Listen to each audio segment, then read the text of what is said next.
Bueno, en primer lugar quiero agradecer a los organizadores la invitación a participar. Es un honor estar en esta casa y poder compartir las reflexiones que particularmente me merece el capítulo que me tocó, que es el que refiere a vivienda y especialmente al arrendamiento sin garantía, que es prácticamente lo único que hay o lo poco que hay sobre vivienda en la ley de urgente consideración.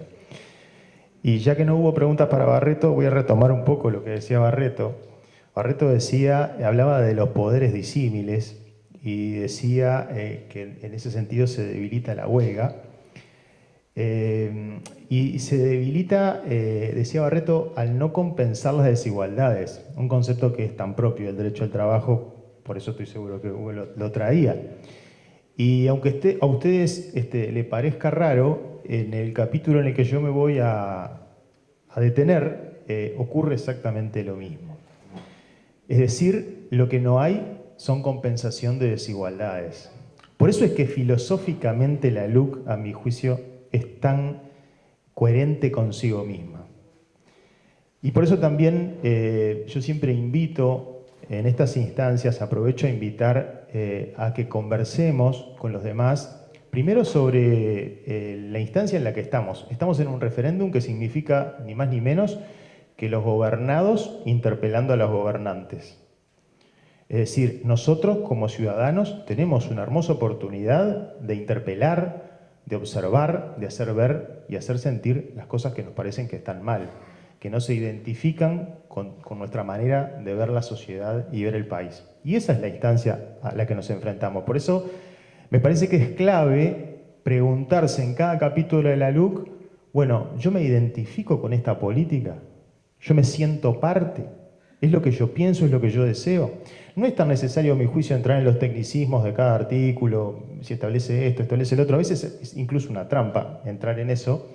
Me parece que tenemos que pasar raya y no es tan complejo si lo miramos filosóficamente. Este es el país que yo quiero. Este es el país que yo quiero para mí, para mi familia, para mis amigos, para mis vecinos y para los que no conozco también. Y decía, tomando como punto de contacto, la filosofía del capítulo de vivienda es exactamente igual a lo que decía Hugo recién. ¿Por qué? Bueno, fíjense ustedes, lo que está sujeto a derogación, obviamente que me voy a remitir a este capítulo del famoso arrendamiento sin garantía, como lo denomina la LUC, ahora vamos a ver en realidad qué significa. Lo que está sujeto a derogación son los artículos 426 a 459. Quiere decir, en primer lugar, que ahí ya estamos demitificando algunas cosas que se dicen de que la LUC crea el arrendamiento sin garantía. ¿No? La LUC no crea el arrendamiento sin garantía, existió siempre en el Uruguay, se usará poco, más o menos o mucho, pero siempre existió, siempre estuvo previsto y siempre fue legal. Además, por si quedaba alguna duda, no están sujetos a derogación del 422 al 425, que son los que definen el capítulo de arrendamiento sin garantía. Quiere decir que aún olvidándonos de los antecedentes históricos del Uruguay, el arrendamiento sin garantía de la LUC no está propuesta su derogación. Lo que está propuesta su derogación es del 426 al 459, que son la forma de sacar a la gente de la casa. Eso es lo que está sujeto a derogación, no que se pueda arrendar sin garantía. Y yo les confieso que a mí, personalmente, me hubiera gustado que estuviera todo sujeto a derogación. Pero estoy también convencido que lo que se pretende derogar es lo más grave de este capítulo. Pero fíjense ustedes, voy a empezar comentando un artículo que no está sujeto a derogación, pero que sirve para entender lo que dije al principio, la filosofía de la LUC. El artículo 422 que define el arrendamiento sin garantía de la LUC establece, en el literal A, regula el plazo. ¿Y qué hace? Lo deja a entera disposición de las partes. Lo deja libre. Como si las partes en todos los contratos de arrendamiento estuvieran en un plano de perfecta igualdad, lo que decía Hugo hoy. El literal B, o sea que en el plazo volvemos a la desregulación. En el literal B regula el precio. ¿Cuál es el principio? La desregulación. Que las partes acuerden lo que quieran, como si negociaran como si todos los contratos de arrendamiento se negociaran en un plano de plena igualdad, de absoluta igualdad entre las partes. Y el literal C regula el método de ajuste del precio. Ya adivinarán cuál es el criterio. que las partes pacten el ajuste del precio que quieran. Otra vez, como si en todos los contratos de arrendamiento, arrendatario y arrendador fueran partes iguales. Esto tiene que ver con un principio que habitualmente se denomina autonomía de la voluntad y que es un principio válido cuando hablamos entre iguales, pero que no es tan válido cuando hablamos entre desiguales, como la mayoría de las veces, y por eso hoy decía, pensemos en la gente que conocemos. Todos nuestros amigos, conocidos, vecinos que celebran un contrato de arrendamiento, ¿están en idéntica situación que el que les arrienda? Como para negociar libremente las cláusulas de ese contrato. Yo les decía, uno de los principios que inspira la LUC es la autonomía de la voluntad, que significa ni más ni menos que esto, y como contrapartida, la ausencia de regulación estatal, que es el Estado el único que puede poner determinados límites e intervenir para, como decía Hugo, equilibrar la balanza. Todos entendemos perfectamente que entre un trabajador y un empleador hay una desigualdad estructural que necesita ser compensada. Y en muchas otras cosas hay desigualdades estructurales. Hoy, en realidad, deberíamos ver, creo que cada vez más, a la sociedad en la que vivimos como llena de desigualdades estructurales. Pero bueno, y podría extenderme sobre muchas otras desigualdades estructurales que hoy están presentes en nuestra vida y en la que, a mi juicio, filosóficamente se hace necesaria la intervención del Estado, no para obtener una ventaja indebida, sino simplemente para equilibrar la balanza y que realmente haya igualdad en la negociación. Y el otro elemento que caracteriza este capítulo es el predominio de la propiedad como derecho versus el derecho a la vivienda. Esto está incluido en el capítulo de vivienda. La vivienda es un derecho humano reconocido por el artículo 45 de la Constitución. Incluso hoy hay algunas interpretaciones afortunadamente más modernas, incluso en el Uruguay, que hablan de un derecho exigible y que en determinadas situaciones de extrema vulnerabilidad implica no solamente la obligación de diseñar políticas públicas, bla, bla, bla, sobre el acceso a la vivienda, sino también de asegurar el goce. Entonces decía, tradicionalmente, cuando hablamos del derecho a la vivienda, siempre está en tensión con la propiedad, habitualmente. Yo sé que se pueden buscar soluciones ingeniosas que no contraponen la propiedad con la vivienda. Uruguay tiene muchísimos ejemplos, el sistema cooperativo es el más clásico, para demostrar que no necesariamente se puede gozar del derecho a la vivienda siendo propietario. Esa es una cuestión que nos ha quedado como grabada a fuego, el sueño de la casa propia, y que nos ha hecho muy mal, a mi juicio, cuando reflexionamos sobre cómo gozar del derecho a la vivienda. En esta disyuntiva de autonomía de la voluntad versus intervención del Estado para equilibrar predominio de la propiedad o predominio de la tutela del derecho a la vivienda, Uruguay tiene como distintas etapas históricas que se las voy a relatar muy brevemente, pero que ayudan a comprender hacia dónde vamos con la LUC, si no logramos derogar estos artículos. Tenemos una etapa histórica muy marcada donde el derecho a la propiedad fue lo principal para tutelar y el derecho a la vivienda quedó notoriamente rezagado. El primer hito sería la sanción del Código Civil, 1868, el Código de Tristán Narvaja, que trae el Código Napoleónico, parte de la base, el Código Napoleónico es así, parte de la base que las partes en un contrato son iguales. No hay que compensar nada porque son iguales. Pero estoy hablando de 1868. En 1927 seguimos con ese criterio de tutelar la propiedad y no considerar a la vivienda como un derecho que hay que compensar.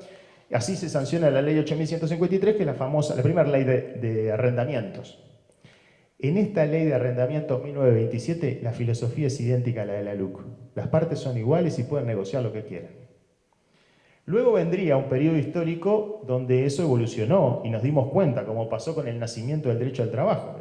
Antes de que naciera el derecho al trabajo, Hugo puede explicarlo mucho mejor que yo, se consideraba que entre partes iguales, como un contrato civil, el Estado no tiene por qué intervenir, que negocien lo que quieran. Imagínense ustedes cómo sería la realidad de los trabajadores si hoy siguiéramos con ese paradigma. Y les decía, históricamente hubo avances. En 1968 se sanciona la ley 13.292 que limita el aumento de los precios del alquiler. Primera intervención del Estado. Dice, no, los precios del alquiler yo acá tengo que intervenir porque esto si lo dejo negociar, el perjudicado siempre es el arrendatario. 1968 también se dicta la ley 13.638 que suspende los lanzamientos. Dice, no, hay que intervenir cuando se producen crisis económicas que dejan a la gente en la calle y no se garantiza el derecho a la vivienda, el Estado tiene que intervenir y se pueden suspender los lanzamientos. En 1974 se sanciona la 14.219, que establece un estatuto que tendrá un montón de cuestionamientos, pero que tiene muchos artículos que son protectores del arrendatario. Y en 1985, la 15.799 suspende los famosos desalojos del RABE, del Registro de Aspirantes a Viviendas Económicas, otra ley que interviene para proteger a la vivienda. Fíjense ustedes cómo desde 1868 fuimos evolucionando en el sentido de intervenir para proteger al arrendatario como parte más débil de la relación. No para que saque ventaja, simplemente para equilibrar un poco la balanza. ¿Qué significa la LUC? Significa volver a 1868, al Código Civil, donde todos son iguales, absolutamente iguales, no importa ni su origen ni de su desigualdad estructural, y están en condiciones de negociar libremente. No significa ni más ni menos que volver a 1868. Ustedes dirán, bueno, pero ¿cómo a alguien se le puede ocurrir volver a un régimen de 1868? Bueno, mi explicación para eso es que en realidad tal vez nosotros tengamos una visión un tanto distorsionada respecto al legislador de la LUC, porque capaz que en el entorno que se mueve el legislador de la LUC, arrendatario y arrendador son un poco más iguales. Y si miramos incluso la exposición de motivos de este capítulo, dice, la LUC dice, es sabido que hay familias que teniendo capacidad de pago, pero careciendo de garantías, no son aceptadas en el mercado inmobiliario y a esto se le brinda la posibilidad de acceder a una vivienda sin garantías. Quiere decir que está pensando en la gente que tiene buena capacidad de pago, la LUC. Pero no nos olvidemos que esta ley después se aplica a todos, a los que tienen buena capacidad de pago y a los que no tienen buena capacidad de pago. Se aplica a los que tienen un muy buen trabajo y una buena remuneración y también a los que se quedaron sin laburo y están en el seguro de paro o hacen changas. Ese es el peligro, que le apliquemos las reglas donde determinado estándar social del Uruguay puede negociar sin problemas, y yo diría, me animo a decir que incluso sin desventajas, pero que son muy poquitos, que esas mismas reglas se las apliquemos a la mayoría, a los trabajadores, a los desocupados, a los que no tienen vivienda, a los que viven en un asentamiento y pretenden gozar del derecho a la vivienda. Entonces, creo que la reflexión debe ir por ese lado. ¿Le podemos aplicar este régimen de desregulación a todo el mundo? Bueno, en mi humilde opinión, es muy preocupante que así sea. Y si bien en el diagnóstico original yo coincido, Uruguay tiene un grave problema de acceso a la vivienda, pero en las capas más bajas tiene un grave problema de acceso a la vivienda. No a las que le puedo aplicar la LUC y que no les afecte. Y si ese problema de la vivienda, por una decisión política que no es de ahora, que tiene ya bastante tiempo, de poca intervención estatal, y de intentar que el mercado, que los particulares en definitiva solucionen o aporten soluciones al problema de la vivienda, ha sido históricamente la historia del Uruguay. No me estoy refiriendo a los últimos gobiernos, podría ir desde la aparición de Emilio Reus en el Uruguay, de la aparición de Roseli Rivos, de los filántropos del siglo pasado, que construían casas para alquilar y después dar la opción de compra, sobre todo en los barrios obreros. Creo que si la opción va a ser dar satisfacción al derecho a la vivienda a través del arrendamiento, lo que tenemos que hacer es buscar que la gente que no tiene garantías acceda a las garantías y no que arriende sin garantía. Esta política tampoco es original de la LUC, es bastante coherente con un montón de normas y decisiones de política pública que toma todos los días este gobierno. Simplemente por traerles un ejemplo, personalmente estoy involucrado en un reclamo para que se asignen asistentes a los niños con trastorno del espectro autista y puedan escolarizarse, que no se designan asistentes desde el 2020. ¿Saben cuál es la respuesta del Estado, del gobierno? No es designar más asistentes, es obligar a las escuelas que reciban a los niños autistas sin asistente. Esa es la respuesta del Estado. En este caso, coincide. La respuesta no es busquemos la manera de los que no acceden a garantías puedan acceder a garantías, sino eliminemos las garantías, con el notorio perjuicio que tiene para los arrendatarios. Esto es un poco aburrido, pero intenté traer una planillita con unos gráficos que les va a permitir entender mucho más el contenido de este capítulo. Porque el contenido de este capítulo, como dije al principio, no crea ningún sistema nuevo, estaba todo inventado, pero sí restringe notoriamente todos los plazos en favor del arrendatario. Supuestamente esto es para que se dinamice el mercado del arrendamiento, haciendo más atractivo para el arrendador sacar a la gente rápidamente. Y hice una tabla comparativa porque estos números a veces permiten entender un poco mejor. Si nosotros nos enfrentamos a la situación de un arrendatario buen pagador, antes de la LUC, en lo que refiere al contrato, tenía asegurado 2 años de contrato más 1 año de prórroga, es decir, 3 años en lo que refiere al contrato. ¿Qué dice la LUC? Se puede poner lo que quieran. Es decir, que si el arrendador quiere alquilar por 6 meses, puede alquilar por 6 meses. Todo esto que les voy a contar ahora y estos números, les voy a pedir que lo relacionen con el derecho a la vivienda. El derecho a la vivienda es el vínculo que tengo con ese inmueble que constituye mi hogar, pero que tiene que tener determinadas características. Y la característica que les pido hagan foco es la de la estabilidad. Ese vínculo con la casa donde vivo tiene que ser estable, perdurable, porque si no es estable o perdurable, no es vivienda. Será refugio, será campamento, será asentamiento, pero no es vivienda. La vivienda tiene que ser un vínculo que perdura, que me asegura a mí que no lo pierdo mañana. Yo un refugio tengo hoy de noche, mañana no sé. Mañana tengo que volver a hacer la gestión para volver a dormir en el refugio. Vínculo de seguridad con el inmueble no tengo nada. En un campamento lo mismo, en un asentamiento lo mismo. Entonces, si hablamos de derecho a la vivienda, tiene que ser el vínculo con ese bien que constituye mi hogar, pero estable. Entonces, volviendo a los plazos que les contaba, contrato por el régimen anterior, 2 años mínimo, más la prórroga de 1 año, 3. Ahora, el que pacten. Hablando de buen pagador, les decía, en el juicio, para sacar un buen pagador, plazo para defenderse en el régimen anterior, 10 días. Y yo ya entiendo que es poco 10 días, ahora les voy a contar por qué. Plazo en la LUC, 6 días. El plazo para defenderse 6 días. Capaz que los que estamos acá podemos decir, bueno, en 6 días este es un plazo que yo puedo esgrimir mis defensas, decir si pagué, no pagué, etcétera, etcétera. Yo les aseguro, por la experiencia de hace 20 años en el consultorio jurídico, que 6 días, para alguien que no sabe a dónde tiene que recurrir, que no tiene un abogado en la agenda para llamar, que a veces no tiene plata para el boleto para seguir a la facultad o a la defensoría, es poco tiempo. En ese lapso tiene que encontrar a dónde ir, tiene que encontrar que lo escuchen, que lo agenden, en servicios donde habitualmente concurre mucha gente, tiene que conseguir la prueba de lo que va a decir y su abogado tiene que hacer el escrito. Volvemos a los plazos. El desalojo del buen pagador, en el régimen anterior, 1 año. En el régimen de la LUC, 30 días.